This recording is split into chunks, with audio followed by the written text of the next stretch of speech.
Well, welcome everyone. This is Virginia Parsons, your Hangout mentor and the host of the Inspirational Business Women Show, where it is my purpose and my passion to provide you, the entrepreneur, with a goldmine of entrepreneurial tips, strategies, and advice to help you grow your business from inspirational business women in the know.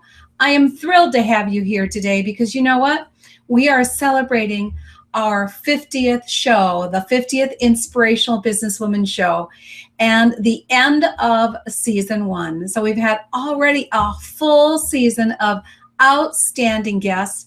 I hope that you found some great value from the information that you've received here this past year. I know that I have, and I just hope you picked up some of those strategies and taken action on them. So thank you for being here today. I really appreciate it. I know your time's busy. It's the end of the summer. There's just so much going on, but I think that you'll find this show particularly valuable. As a matter of fact, what I've decided to do is bring this show back. So what you're going to see is a replay of an interview that I did early on, my second show, and not too many people saw it. Yet it is such a powerful interview with Linda Shaffer-Vanaria that I just had to bring it back for those of you who missed out on it, because she has so much to offer. So thank you for being here, and I really hope that you enjoy this interview. I know I did, and that's why I brought it back, because I wanted you to get the benefit of it. So let me go ahead and introduce Linda to you. And in the meantime, you know I want to know where you're hanging out from. I also want to know what your passions are. You know, I do. I want this to be a collaboration of inspirational business women and businessmen, because we love our men too. And so let people know what your passion is, because oftentimes we can create whole collaborations together as people coming onto the show get to know each other. Just so you know, there won't be an after show today, because this is a pre-recorded interview that I did earlier in the year. But I just want you to know that I so appreciate you being a follower of mine and helping spread the word about the Inspirational Business Women Show. And I know you're going to find when the season begins again in September, it's going to be an even better season. So thank you for being with me here today. So let's talk about Linda, because so many of you are not familiar with her, and I want you to be. She is an executive coach, and she is, a coach in Carlsbad. That is her company right now, but she spent many, many years in the Navy. As a matter of fact, she was, as you'll learn, one of the first female test pilots in the Navy. And she wasn't the first, but one of the first. She was actually the third. And so she gained such an experience after having a full career in the Navy. And she's now taken that to a whole nother level in her coaching. So you're going to hear all about that in the interview. But this is what we're talking about. We're going to talk about piloting the edge in life and business. So it's all about showing up right now, ready for any possibility. That's one of the topics we'll be talking about. Also about performing on the edge and exploring your potential and the possibilities if you stretch yourself. So you're going to love what she has to say about that. Strategy, but being able to do what you need to do and take the action necessary. That's all about shooting from a strategic hip. So thank you for joining me today. I hope you really enjoy this interview as much as I did. And I'll bring Linda on now, and I'll see you all later on for season 2. Thanks so much, and enjoy this recorded interview. Thank you so much for having me. It's just exciting to be here, and I love the topic that you're on. I love inspirational women too. So. Well, you're one of them. I really am just so excited to have you here with us. I'd like to give the audience a little bit of your background, and it's a phenomenal bio, and we'd be here all day if we went through your whole bio, but let's have a little background for people, and then I'm going to start to ask you a few questions. That'd be great. So here you've got, Linda, a 21-year Navy career as an officer and an aviator. And during that time, she was one of the first Navy test pilots, women test pilots. I think you said the third one, actually, Linda. Is that correct? Yes, that's exactly right. That's just so amazing. That right there, I think we can all stop for a minute and be inspired by the fact that she was the Navy's third female test pilot. and also the first woman to command a San Diego squadron. So that's phenomenal. Now, she's an executive coach today and a leading authority on edge performance. I'm going to have her explain just what edge performance is and how edge performance came out of her experience as a Navy test pilot. Now, she's been working over 10 years now in learning, development, and performance growth, working with literally thousands of leaders. You know, she's an international speaker, and she's also the author of Piloting Your Edge, which you can see here in the picture of her book. So I'll let her talk to you a little bit more about what inspired that creation of that book, and I think she's got another book in development as well. And so, Linda, I want to start with a little bit of your background going into the service. Can you tell me what initially inspired you to actually join the Navy? Well, it's kind of a funny thing because it wasn't something that we really talked about in terms of that would be a great career in our family. I just want to say welcome back to everybody. We actually pushed an edge with overheat. And just like an aircraft would overheat, the computer did too, and it just shut right down. So, you know, sorry about that, but that's real life for us sometimes, and that's actually so metaphoric for how things hit us when they do. It, you know, when the edge is there, you're done and you're chopped. So, you know, fire away, Virginia. What's the topic to add on to what you were talking about while I was offline for a moment? Well, what I really did, Linda, was to talk to people and read part of your bio. And that's what I said, you know, the bio is just so extensive. I'm just so inspired by the work that you've done, first in your naval career, but also going forward into how you expand that into inspiring other people to be able to perform on the edge. And as you say, not shoot from the hip, but shoot from a strategic hip. So I'd like to just start with your background. We started talking, we lost you when you talked about what inspired you in the first place to join the Navy and to make that, you know, your first career. And do you want to go into that a little more deeply? Absolutely. My father was actually a navigator in B-17s in World War II and ended up being a prisoner of war.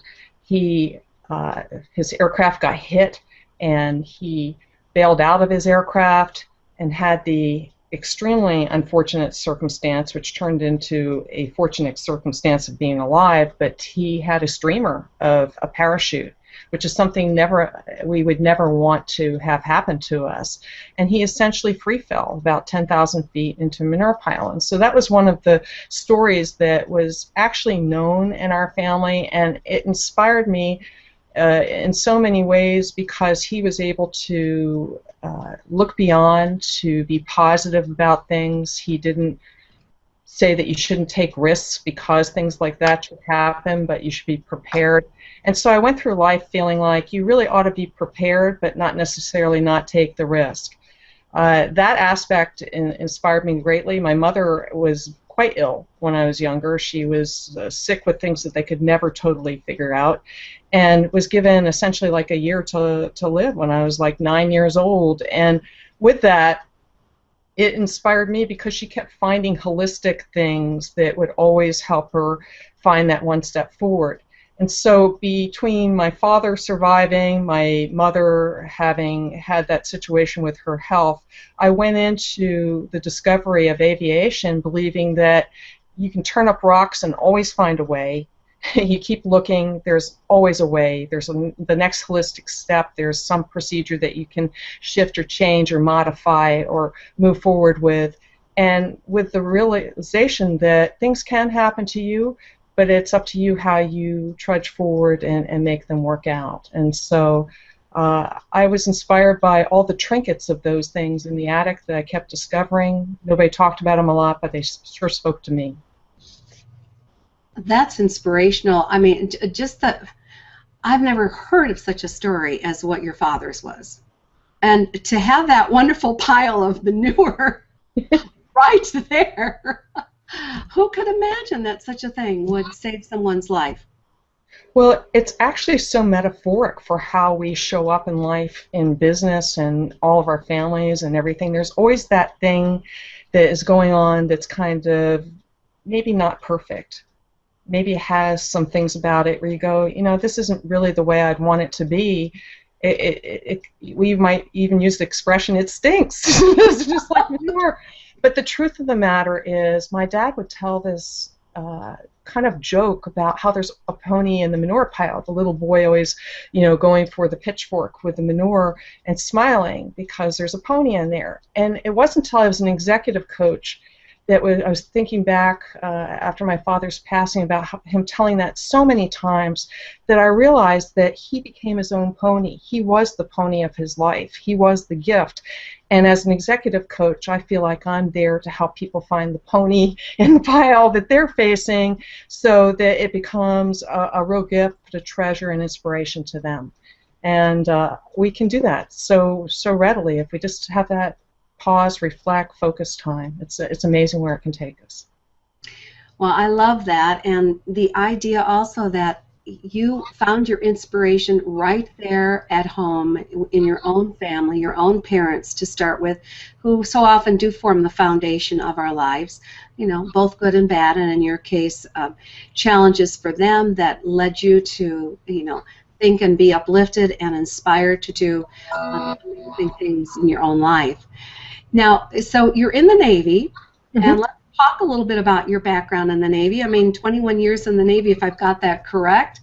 Right.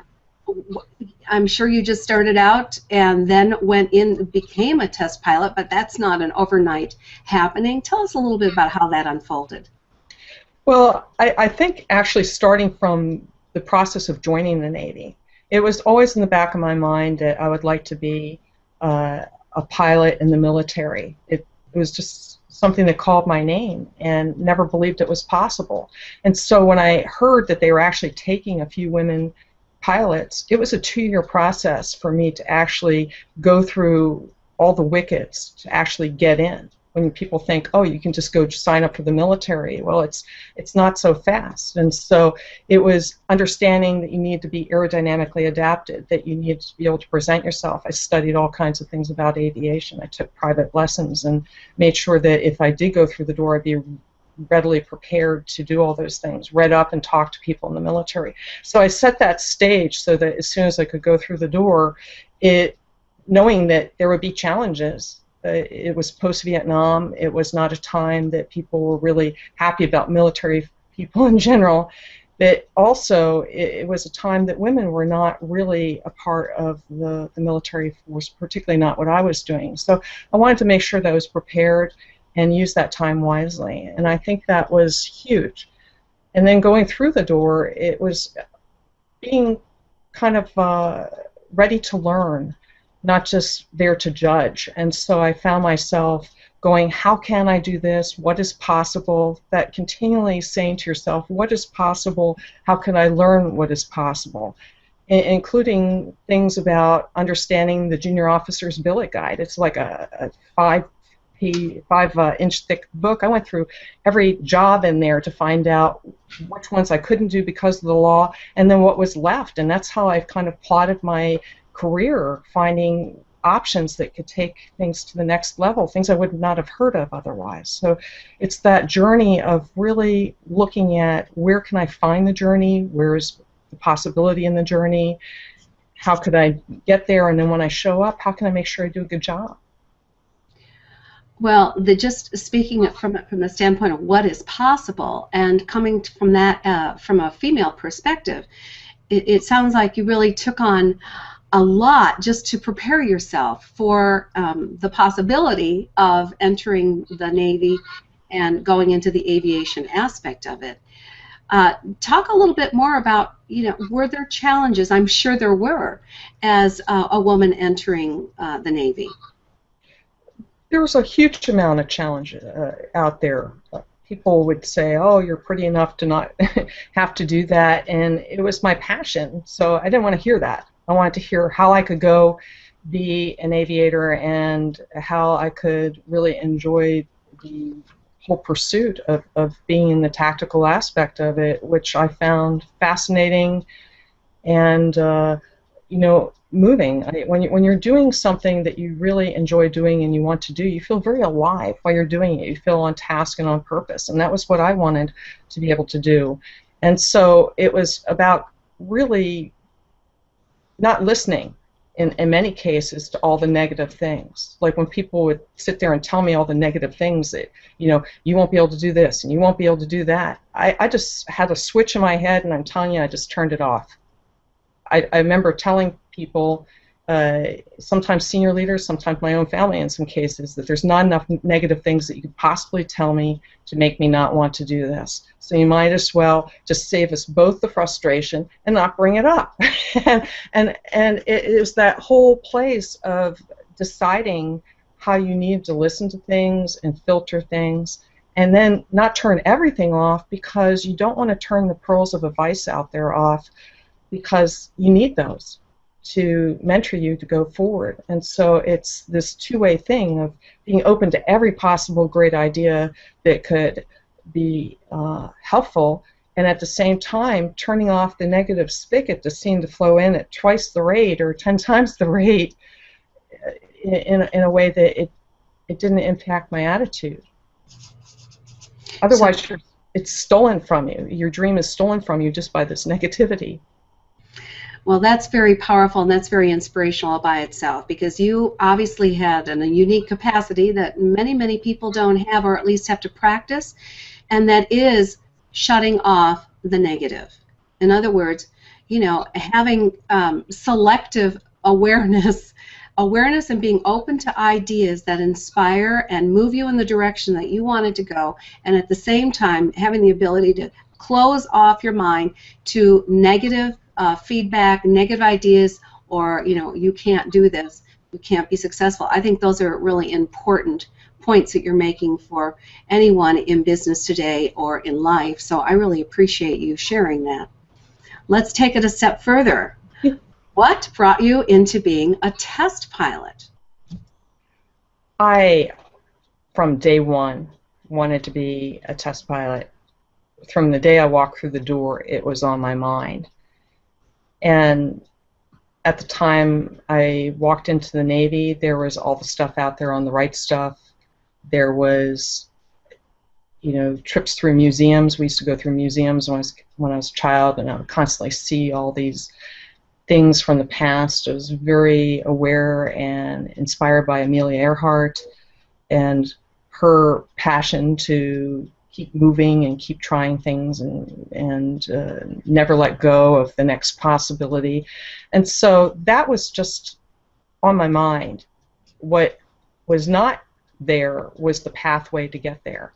And so just starting with a pencil and paper, I sat down and I actually looked at the years. People would go, oh, you're so young, and I started calculating how many years it would take to go through the wickets, and I go, man, I'm like 6 months behind.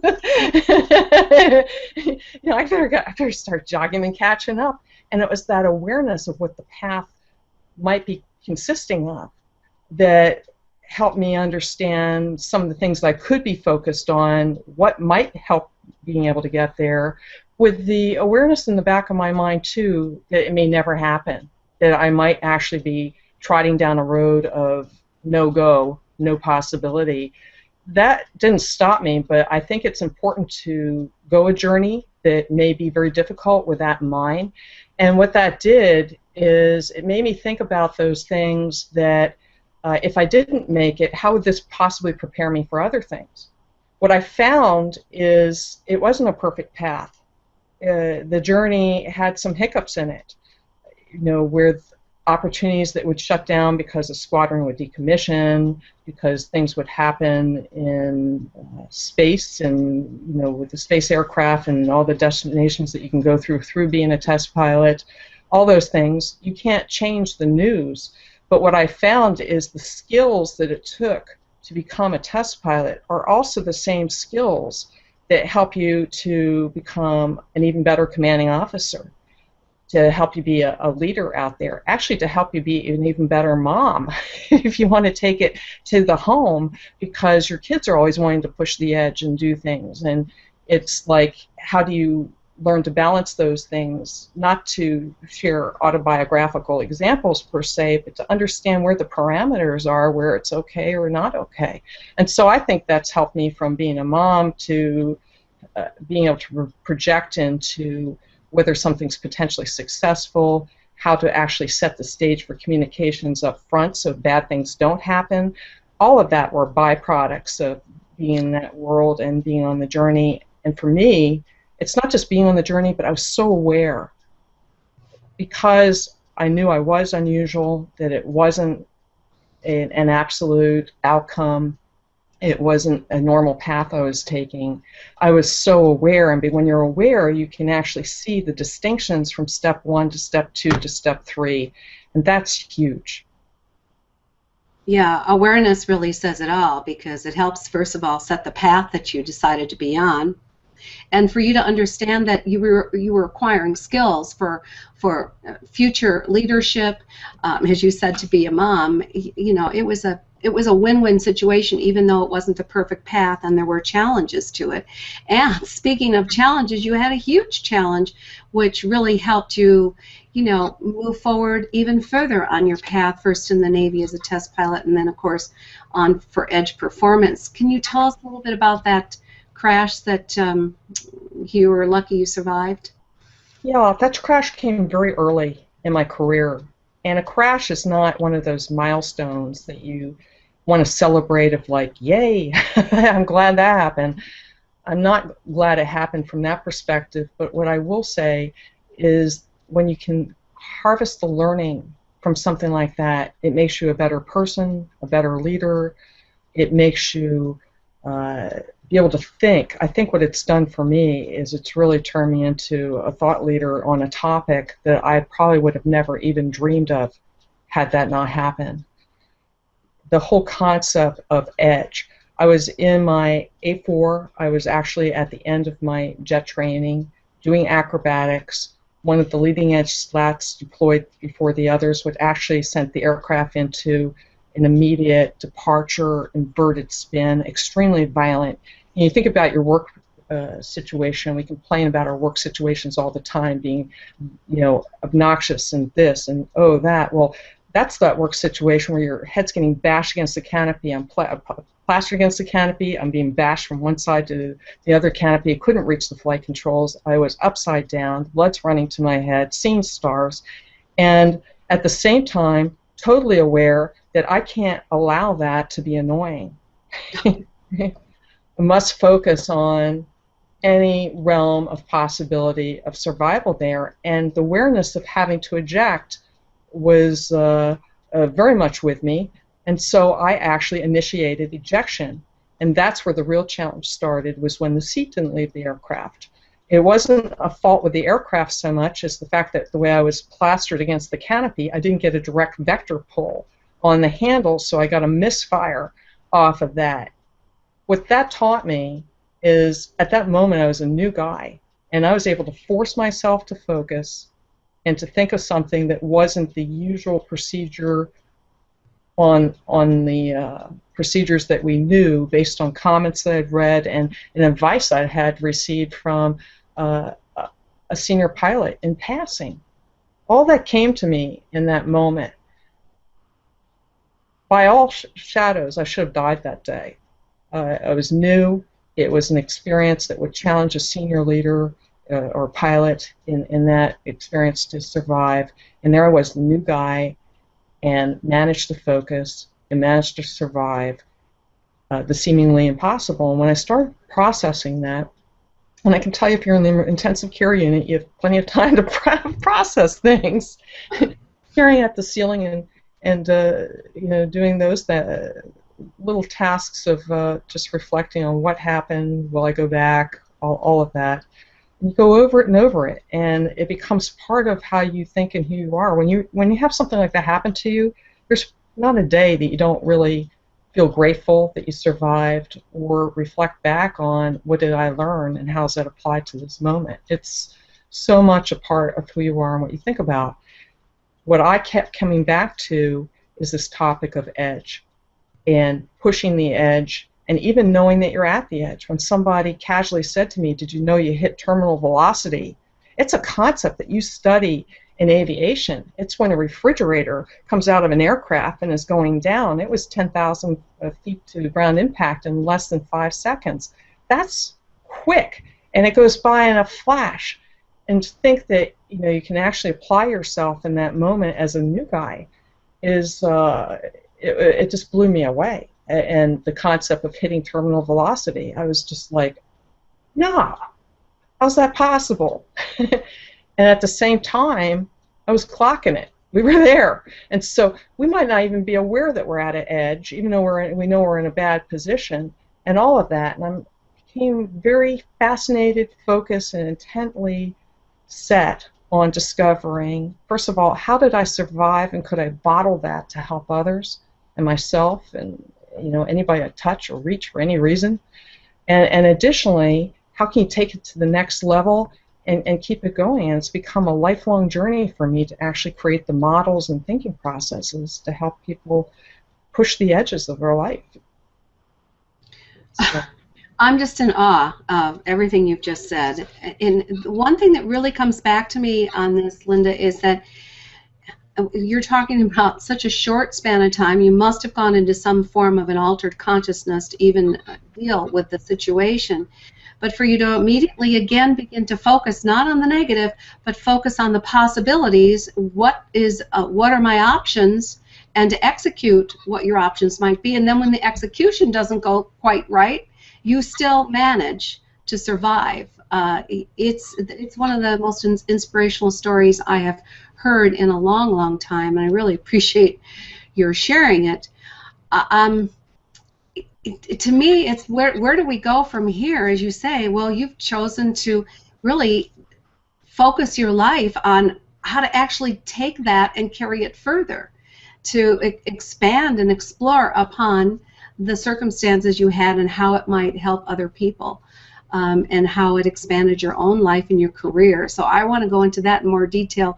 But I have a slide here before we go there, if you would mind. I'd love to have you talk about this, because when I saw all the different avenues of aircraft that you've been in, I was like blown away. Let's take a look at this.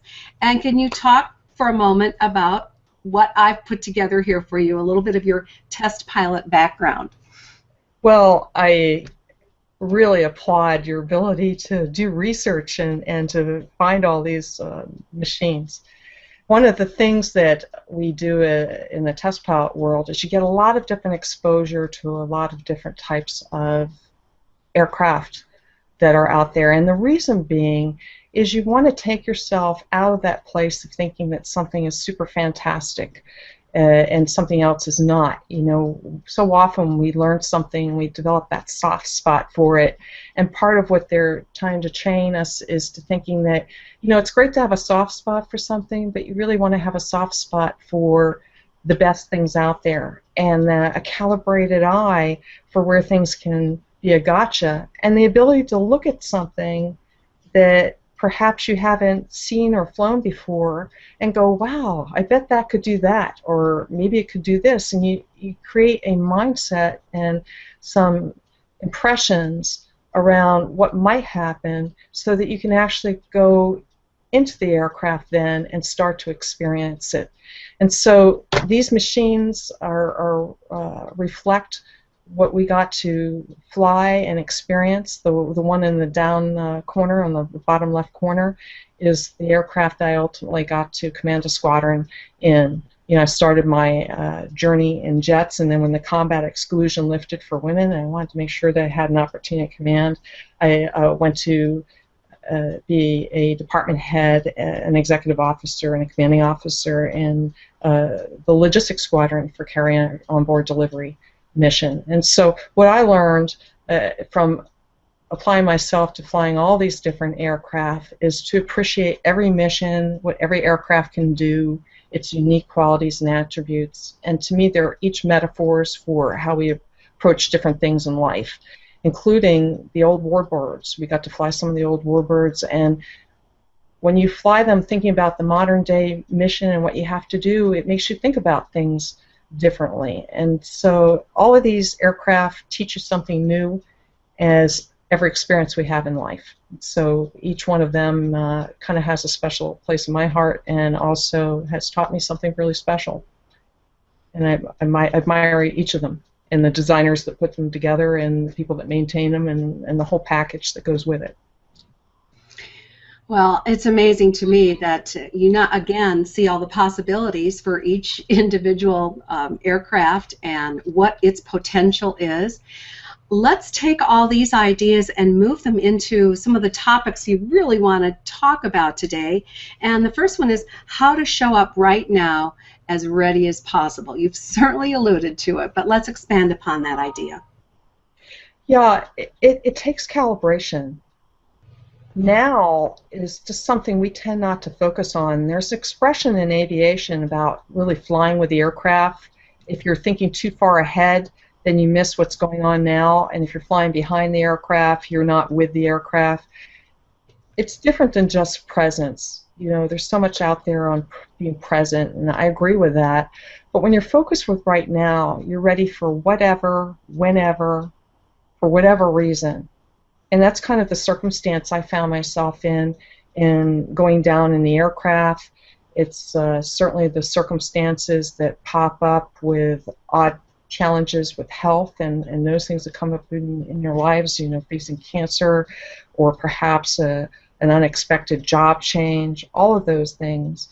And how are you ready to perhaps have your mind there to make a decision differently, to think differently, all those things.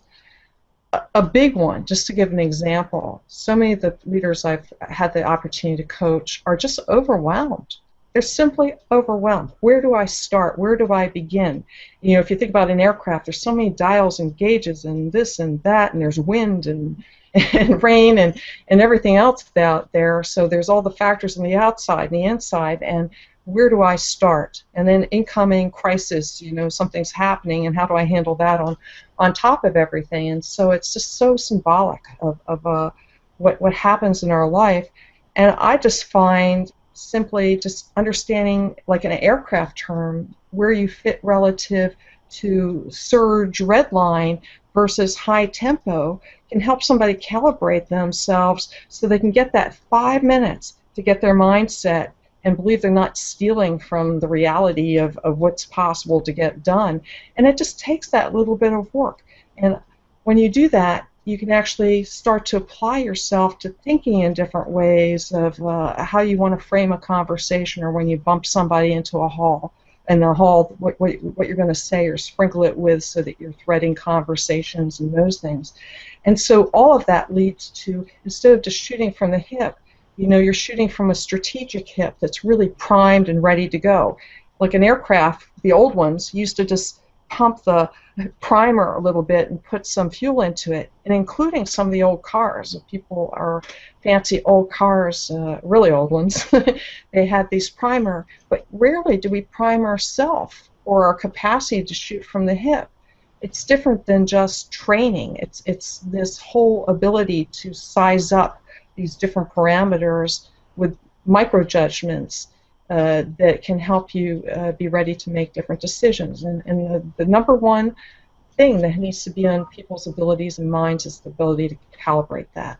And that's what I find myself creating for people, is just a series of calibrations with a couple models that help them understand how they apply those.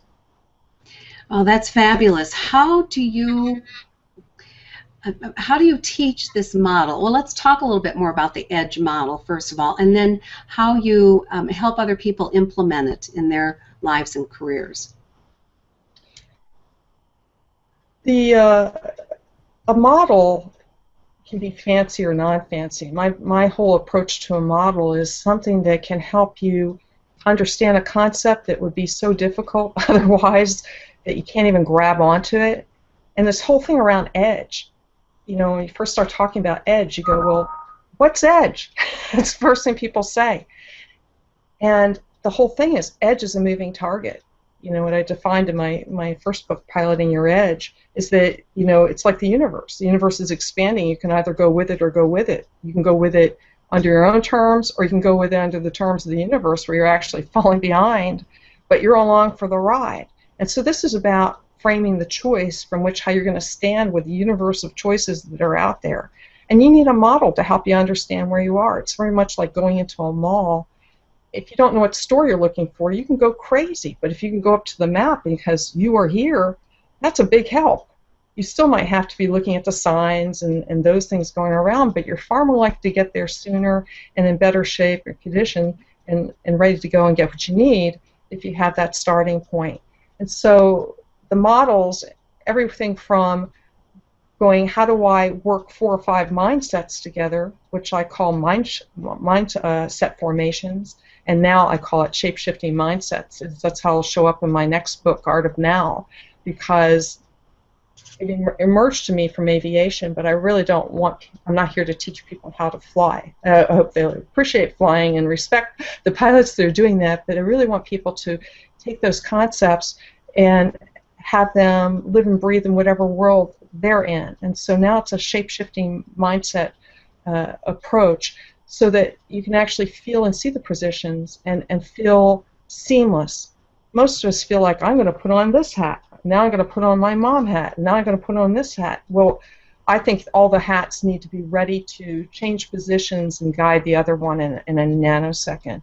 And so my models help people do that and feel whole every moment of the day and be able to change on the dime when they want to have a new circumstance without feeling like they're dropping half of who they are. They just reprioritize and understand how it fits and how they speak together.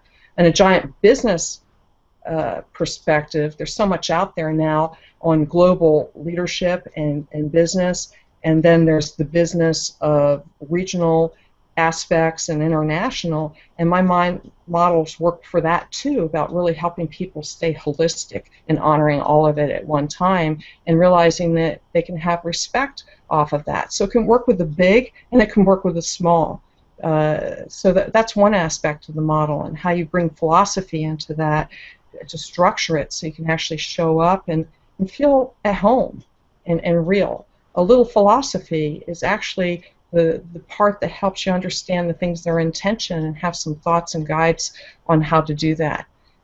So that's a piece of it. And the blueprinting instinct piece, there's some aspects of really understanding, what lifts you up. We talked about the positive versus what drags you down, and so that's all about like having some calibrating factors. Oh, that's amazing. I love your term, shape-shifting mindset. That's fabulous. Now, I guess I, as someone who can often feel overwhelmed and do put on many, many hats, I'd just be interested if you have any even simple little exercise or shape-shifting mind shift tool that I could pick up, just from our interview today and apply toward my life in a way that keeps me performing on the edge. Absolutely. If you think about the different mindsets that you're flying from, give each of them like a yellow sticky or a zapper, or in this case maybe a pink zapper. Write them down, and most people have seen a movie with planes flying in formation, and think about how they need to work together. And what's the story of that flight formation? Do they need to fly apart or separately? And then go, what does that invite me to do in terms of my behavior or habits? What do I need to let go of maybe a little? What thought do I need to have on my mind or head? And then it can feel natural to you. You don't feel like you're letting go of something or storing something in the drawer. I don't like that concept, because then you're not ready to grab onto it. Then you can actually shift the positions of them and go, how does that invite me to think differently if this one's in charge and these two are kind of hanging on? You'll find that your behaviors are slightly different, and you'll develop a different position of understanding how to subordinate something to it without feeling like you're not treating it with respect. Respect isn't you do something all the time. Respect is when it has its rightful position in kind of like the flow of life, and so you need to be kind of like flying in a formation with all these things through the flow of life. Oh, that's beautiful terminology, flying in a formation. And funny that you said the sticky notes, because I've been working with them the whole time here. Then you're ready to go. So I'm ready to go at that point. You have more than one thing on your sticky note.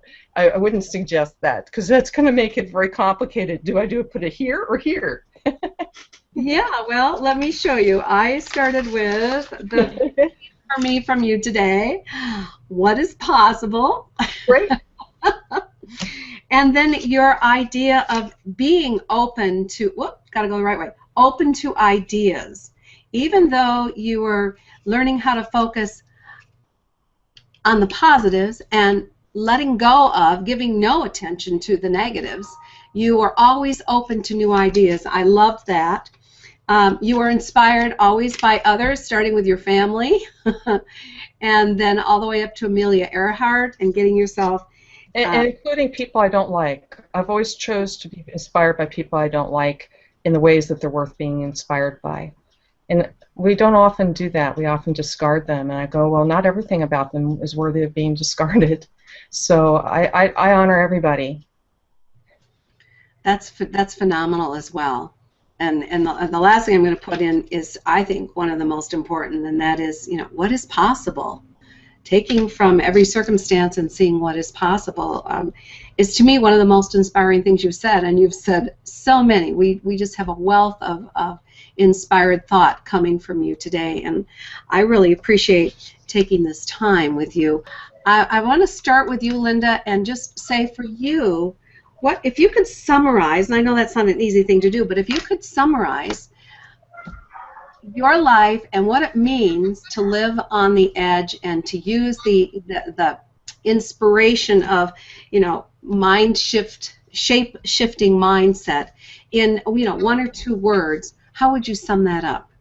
How about a phrase or a sentence or two? It's the whole concept of what I focus on in edge performance. And what that means is to actually stand at the edges that you know or can imagine and use that as the viewing point for possibility and not think about that as the possibility. We always think about edge as the edge instead of our viewing point. And so all possibility in its greatest form comes from the outer limits of where we can stand and pop ourselves. And I'd really like people to plant themselves there more than they have ever before. That's great. I already have an image for that. So it's not about being at the edge, it's standing at the edge looking for possibilities as a viewing point for possibilities beyond what you might not see if you weren't at the edge. Is that part of it? And the whole concept of being a test pilot is to actually learn not where the edge is, you discovered that, but you really want to set the stage so people can fly up to just before the edge. And so all of that is not about pushing ourselves recklessly, but to go to the outer possibility of as far as we can go in an almost reasonable way. And then keep viewing further so we can keep stretching that reasonable place of where we can go out.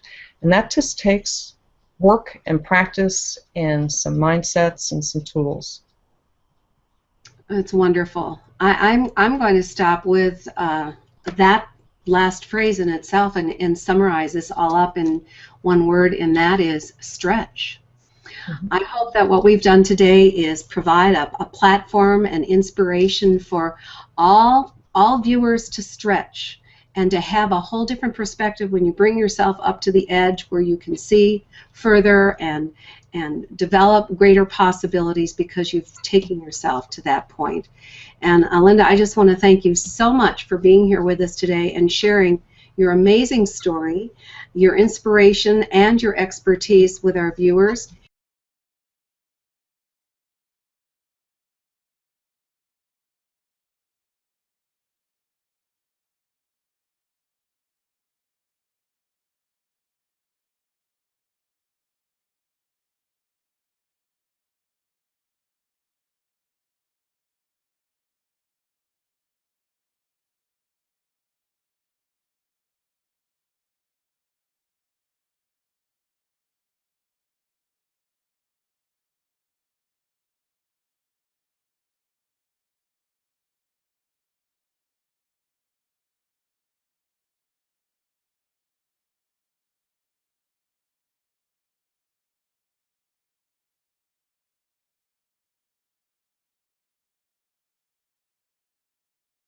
And so once again, thank you everyone for attending today, and thank you very, very much, Linda, for being our first interviewee on the Inspirational Businesswoman series. I'm so grateful and appreciative. I'm going to sign off now. Thanks again. Bye now. Thanks for having me.